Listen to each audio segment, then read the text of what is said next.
है straight trouser के ऊपर मैंने इलास्टिक का डालने का तरीका बताना है आप लोगों को, और जिसमें के सामने से प्लान और बुकरम का पीस लगता है, पीछे से इसकी गेजिंग आती है।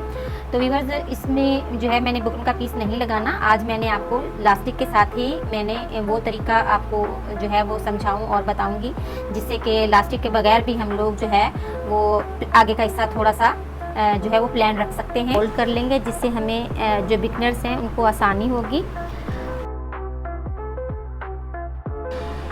ये मैंने ये किनारे किनारे पे सिलाई लगाने के बाद ये आगे वाले हिस्से में व्यूअर्स 3.5 यानी कि 3.5 और 3.5 यानी कि 7 इंच पे हमने एक निशान लगा लेना है। ये देखें, इस तरह से, इस तरह रखते हुए बिल्कुल दरमियान में इसको रखना है, और इसको इस तरह से करते हुए यहाँ पे मैंने एक सिलाई लगानी है इलास्टिक के ऊपर।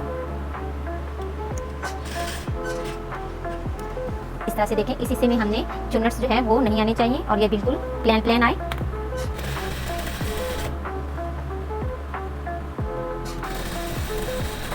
इस निशान तक आते ही हमने इसको वापस ऊपर टर्न कर लेना है, और इसके किनारे किनारे पे भी एक सिलाई लगा देनी है।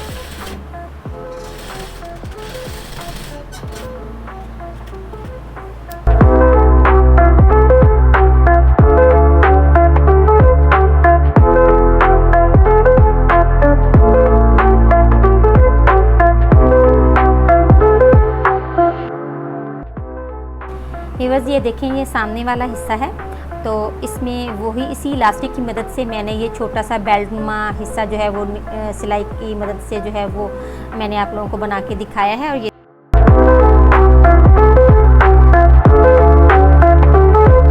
बुकरम का पीस नहीं डाला, आपके सामने मैंने इलास्टिक को पहले यहाँ से सी के फिर इस तरह से चुनट्स बनाई हैं। तो ये देखें व्यूअर्स, कितना प्यारा जी है वो ट्राउज़र बन के तैयार हुआ है।